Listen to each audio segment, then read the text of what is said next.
बिस्मिल्लाहिर्रहमानिर्रहीम, अस्सलाम वालेकुम। मैं हूं ईसा नकवी। मेरे साथ प्रोग्राम में पाकिस्तान पीपल्स पार्टी के रहनुमा कादिर मंदोखेल मौजूद थे। मैंने उनसे जब सवाल किया कि ये अमेरिका से इस किस्म के मुतालबात और ये चीज़ें शुरू हो गई हैं और ये आने वाले दिनों में बढ़ेंगी तो प्रेशर और इस किस्म का मामला आएगा, क्या मौजूदा हुकूमत जो है वो इतना स्पाइन रखती है, उनकी रीढ़ की हड्डी में इतना दमखम मौजूद है कि वो इस प्रेशर को स्टैंड करेंगे। तो उन्होंने कहा कि आप तो ऐसे कोई बात कर रहे हैं कि जैसे कोई मक्का मदीना जो है उसका आप तज़किरा कर रहे हो, अमेरिका है ना, अमेरिका ने कर दिया। तो मैंने उनको कहा कि जनाब, हम एक ऐसे मुल्क के बासी हैं जहाँ का वज़ीर आज़म कहता है बेगर्स कांट बी चूज़र्स, जहाँ का वज़ीर दिफा कहता है कि वेंटिलेटर्स लगे हुए हैं, जहाँ का वज़ीर आज़म कहता है कि माई डोनर इज़ माई मास्टर, जहाँ का वज़ीर आज़म जो है वो 2 घंटे 2.5 घंटे लाइन में लगकर इंतज़ार करता है कि मुझे अमरीकी सदर जो बाइडन के साथ हाथ मिलाने का और तस्वीर उतरवाने का मौका मिले। 1.5 से 2 मिनट उनके साथ खड़े होकर हल्की फुल्की गुफ्तगू करने के बाद 2 सफ़ात की प्रेस रिलीज़ जारी करवाते हैं कि ओहो हो, हमारी जनाब अमेरिका के सदर से मुलाकात हो गई। और उस मुलाकात का कहीं कोई तज़किरा आपको ना तो किसी भी अमेरिका के ऑफिशियल स्टेट डिपार्टमेंट की वेबसाइट पर मिलेगा कि ऐसी कोई मुलाकात हुई, because it was never considered as a meeting. ना ही उसको आपको वाइट हाउस की किसी भी प्रेस रिलीज में तज़किरा मिलेगा कि कोई बायलैटरल 2 तरफ़ा मुलाकात हुई जिसमें बाहमी उमूर, दिलचस्पी के उमूर के ऊपर तज़किरा जो है वो या तबादले ख्याल किया गया। तो ये जिस किस्म की अप्रोच है मौजूदा हुकूमत, शहबाज शरीफ आपको मालूम है इनका तो अब हर चीज़ जो है वो ज़ाहिर है कि अब आज से शायद 3 साल पहले आपकी हुकूमतें जो है वो, और या उससे पहले या मियां मोहम्मद नवाज शरीफ की हुकूमत भी, पीपल्स पार्टी की हुकूमत भी, उनके पास कम से कम ऐसी चीज़ें थीं, ऐसे कार्ड्स मौजूद थे कि वो स्टैंड ले सकते थे, इनकार कर सकते थे अमेरिका के मुतालबे के ऊपर। लेकिन अब तो हम मुआशी तौर पर इतने जकड़े जा चुके हैं, इतने कमज़ोर हो चुके हैं कि ये एक बड़ा मुश्किल टास्क होगा कि अमेरिका की तरफ से इन बाज़ाब्ता मुतालबों के बाद ये सब कुछ जो है वो किया जा सके। नून लीग पर आने से पहले कि नून लीग की वजह से क्यों मसला है, नून लीग क्यों लायबिलिटी जो है वो बन सकती है, मैं आपको बताऊं कि जो इस सारे मामले में एक बड़ा अहम स्टेटमेंट, जाहिर है कि जब ये चीज़ें चलना शुरू हुई तो इरफान सदीकी वो थिंक टैंक या फिर वो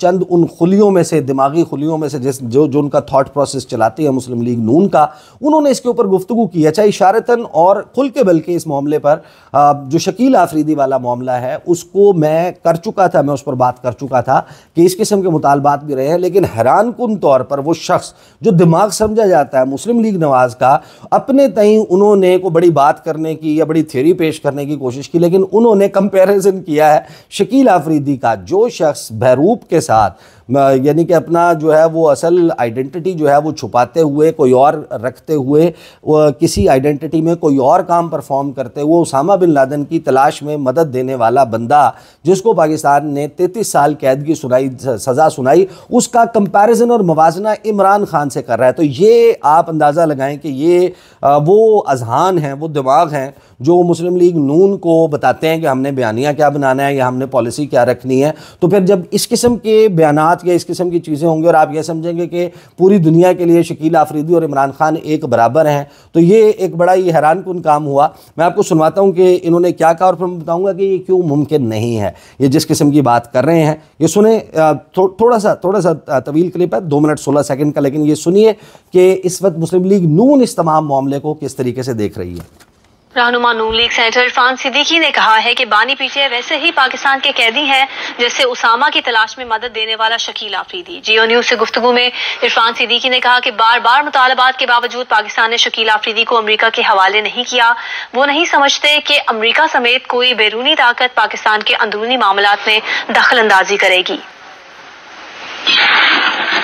की हुकूमत आई है, वो कुछ दिनों में चार्ज लेने जा रहे हैं, तो आप ये समझते हैं कि क्या कोई रिलीफ मुमकिन है बानी पीटीआई के हवाले से? क्या? जी, हमें नहीं मालूम कि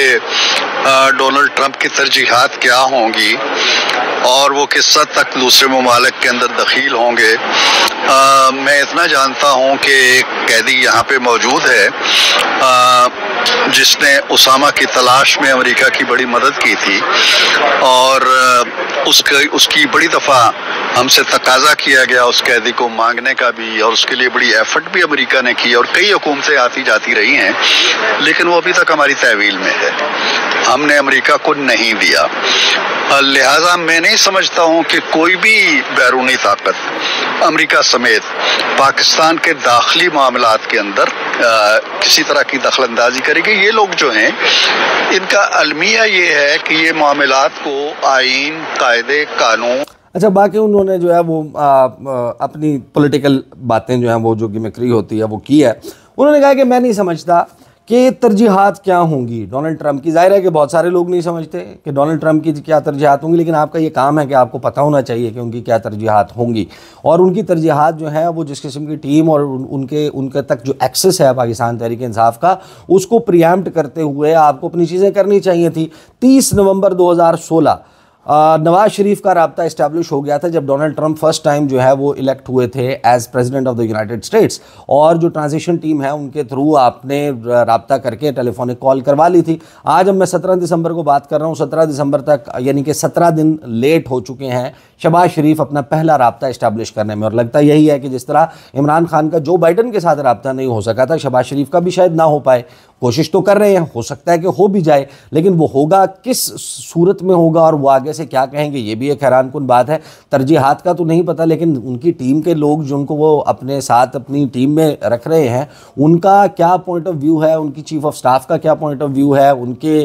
जो प्रेसिडेंशियल एनवॉय हैं उनका क्या पॉइंट ऑफ व्यू है, और दीगर लोग जो मुस्तकबिल में अहम ओहदों पर आ सकते हैं उनका क्या पॉइंट ऑफ व्यू है, इसका तो आपको पता होना चाहिए। दूसरा, वो ये नहीं समझते, उनको नहीं पता कि किस हद तक दखील होंगे, तो अब तो दखील वो हो गए, उन्होंने तो फ्री इमरान खान की बात कह दी, तो आपको तो ये पता होना चाहिए था, और आपको पता होना चाहिए कि अब आपने आगे क्या करना है। जहां तक शकील आफरीदी का मामला है, अमेरिका ने $33 मिलियन जो है उसकी एड के ऊपर कट लगाया था, 33 साल की सजा आपने शकील आफरीदी को सुनाई। अब मामला यह है कि जो शकील आफरीदी हैं उनका एक तो कंपैरिजन इमरान खान से करना एक बड़ी हमाकत की बात है। दूसरी बात कि आप ये कह रहे हैं कि $33 मिलियन, जाहिर है कि हमारे ऊपर प्रेशर था, हमने उसको रिलीज नहीं किया। इमरान खान को पाकिस्तान को कुछ लोगों ने अमेरिका की तरफ से, कुछ उनके जो रिप्रेजेंटेटिव्स हैं, जो उनके सेनेटर्स हैं, जो उनके कांग्रेसमैन हैं, वो ये कहते रहे कि अगर आपको आफिया सदीकी चाहिए आप शकील आफरीदी हमें दे दें, हम आपको आफिया सदीकी दे देंगे। हमने ये बारगेन या हमने ये बार्टर जो है वो करने के ऊपर, यानी कि हम राजी नहीं हुए, हमने ये नहीं किया कि हम आफिया सदीकी आप इधर आ जाएं। और शकील आफरीदी और अमेरिका ने ये भी कहा था कि Shakeel Afridi will not be a free man, आप वो यहाँ पर आएगा, यहाँ पर सेंटेंस पूरी करे। इस किस्म की जो है वो बातचीत चलती रही, उसको नहीं माना गया। अब मामला ये है कि हुकूमत या इरफान सदीकी, ये लोग अगर ये समझते हैं कि इमरान खान और शकील आफरीदी का स्टैचर और स्टेटस एक ही जैसा है और दोनों के लिए का इंटरनेशनली इमेज एक जैसा है, तो फिर ये किसी ख्वाबों और ख्यालों की जन्नत में रहते हैं। दूसरी बात ये कि असल सवाल ये है कि अब अमेरिका के सदारती मशीर ने, उनके ऑनवॉय ने ये तो कह दिया, उनके मंदूब ने, कि इमरान खान को रिहा किया जाए। अब उन्होंने क्या इसके फॉलोअप में करना है, ये सबसे इम्पॉर्टेंट है। और इमरान और जो डोनाल्ड ट्रंप के इर्द गिर्द बैठे हुए लोग हैं, जाहिर है कि अगर उनकी काबीना में ऐसे लोग शामिल हैं या जिनका डायरेक्ट एक्सेस है टू डोनाल्ड ट्रंप, अगर वो ये सारे के सारे लोग इमरान खान के हवाले से इस किस्म का पॉइंट ऑफ व्यू रखते हैं, तो फिर तो बड़ा प्रॉब्लम जो है वो मुस्तकबिल में क्रिएट हो सकता है उस हुकूमत के लिए जो ये कहती है या ये समझती है कि वेंटिलेटर्स लगे हुए हैं और बैगर्स कांट बी चूजर्स। ये मामला जो है वो बड़ा अहम होने वाला है, और मुस्लिम लीग नून की लायबिलिटी इस तमाम मामले में है, क्योंकि मुस्लिम लीग नून ने डोनाल्ड ट्रंप के खिलाफ बहैसियत जमात, बहैसियत हुकूमत कैंपेन चलाई है। उन्होंने डोनाल्ड ट्रंप और इमरान खान को कज़न्स करार दिया है। उन्होंने कहा कि ये ट्रंपियन स्टाइल ऑफ पॉलिटिक्स, इसने तबाह बर्बाद कर दिया है, इसने अमेरिका में जमहूरियत को तबाह किया है। वो जो कैपिटल हिल का हमला है उसका कंपैरिजन 9 मई के साथ करते रहे, वो डोनाल्ड ट्रंप को मातूब करते रहे, उन पर लान तान करते रहे, उसके हवाले से ट्वीट्स करते रहे, चाहे वो मरियम नवाज़ हों, चाहे उनके करीबी लोग हों, एहसन इकबाल हों, एक के बाद एक। और तो और ये इनका जो प्रेसिडेंट इलेक्ट हो जाने के बाद भी ये इस किस्म की बातें करते रहे, तो ये मामला जाहिर है कि अब बड़ा जो है वो एक इम्पॉर्टेंट टर्न ले चुका है। और इस तमाम मामले में जो आने वाले दिन हैं उसमें फॉलोअप बड़ा इंपॉर्टेंट होगा। दो मुतालबात, मैं बार बार ये बात अपनी कुछ वीडियोस में कर चुका हूँ कि मेरी जितनी भी बात होती है पाकिस्तान के जो एम्बेसडर्स हैं, और हैरानकुन तौर पर कुछ इस मामले में चीज़ें जाहिर है कि आज भी कुछ चीज़ें जो हैं वो डिस्कस हुई, तो उसमें दो ही मामलात हैं जो बड़े इंपॉर्टेंट हैं इंटरनेशनल मामले पर।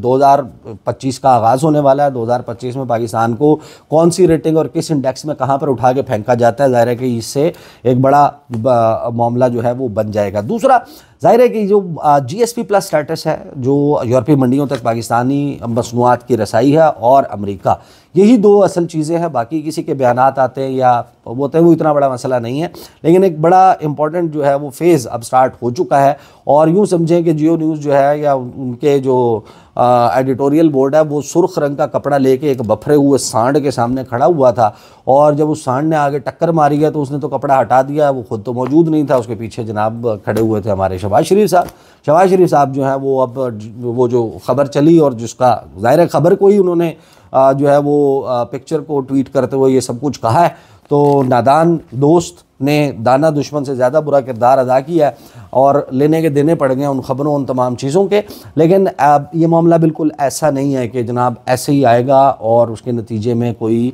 फौरी तौर पर मामला हो जाएगा। लेकिन ये बात मैं बार बार अपने वीडियोस में कह चुका हूँ, 31 जनवरी का दिन अपने जहन में रखें, उसके बाद मामलात वैसे नहीं चलाए जा सकेंगे जैसे अभी चलाए जा रहे हैं। अब तक के लिए इतना ही, इजाज़त दीजिए, अल्लाह हाफ़िज़।